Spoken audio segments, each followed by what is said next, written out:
The gates of hell. The earth split open without warning. One moment, the abandoned cathedral stood silent beneath a starless sky, its crumbling spires clawing at the dark like the ribs of a long-dead giant. The next, the ground beneath it heaved, stone buckling as something immense forced its way upward. The tremors could be felt 4 miles, shattering windows and toppling chimneys. By the time the first screams reached the neighboring villages, it was already too late. The gates were open. The breach. They were not gates as men understood them. No hinges, no handles, just a yawning fissure in reality itself, its edges rimmed with teeth that were not teeth, its depths pulsing with a light that was the absence of light. The air around it warped like heat haze, carrying whispers in languages no human throat could replicate. Then came the hands.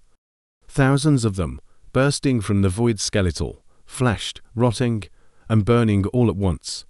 They clawed at the edges of the rift, hauling their owners into the world. Some creatures were vaguely humanoid, their skin stitched together from the remains of the damned.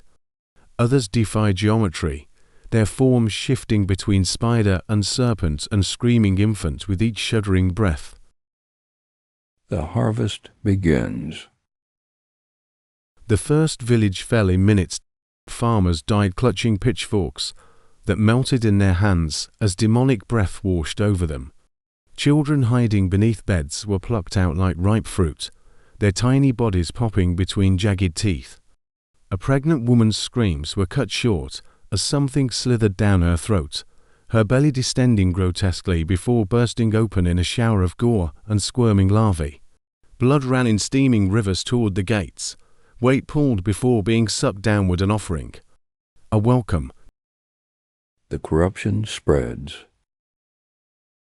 By dawn, the land itself was changing. Trees twisted into screaming faces, their roots pulling free from soil to drag themselves toward the rift. Birds mid-flight combusted, their ashes forming blasphemous sigils in the air. The few survivors who tried to flee found their skin bubbling, their bones bending the wrong way as the very air around the gates reshaped them into fitting tributes. A priest who had come to perform an exorcism became the perfect irony, his crucifix melting into his palms as his eyes inverted, his tongue splitting down the middle to recite the Lord's Prayer backward in perfect unison with the damned. The final sacrifice. At the epicenter, where the cathedral's altar had once stood, the largest of the demons emerged. It wore the remains of an archbishop like an ill-fitting suit, the holy vestments fused to its burning flesh.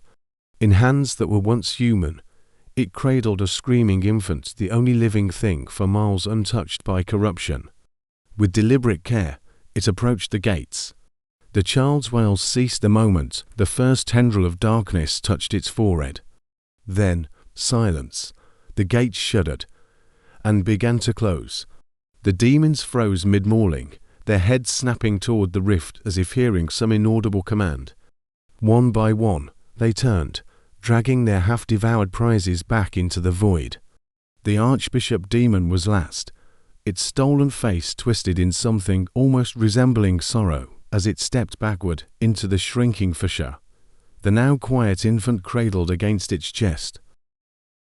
The aftermath. When the sun finally rose, there was no trace of the gates, only a wasteland of twisted flesh and broken stone. And at its center, where the altar had been, a single, unharmed baby, giggling. The reckoning.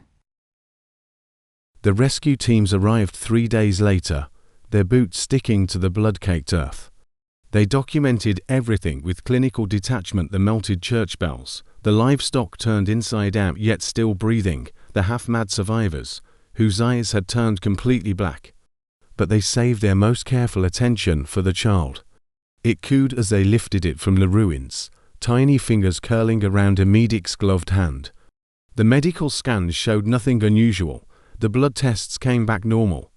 By all accounts, it was a perfectly healthy infant. Yet every night at precisely 3:33 a.m., the nursery monitors in the orphanage would fill with static.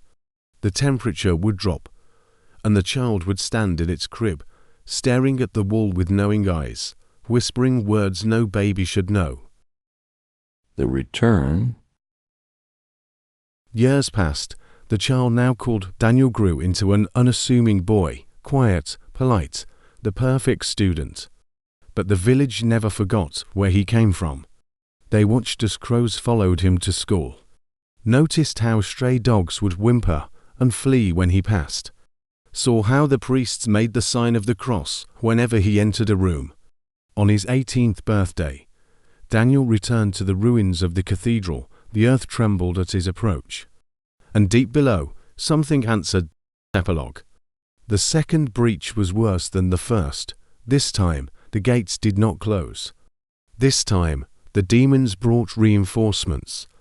And this time, they had a guide, a smiling young man with hellfire in his eyes, who knew every hiding place in the village. The gates were open, and hell was hungry.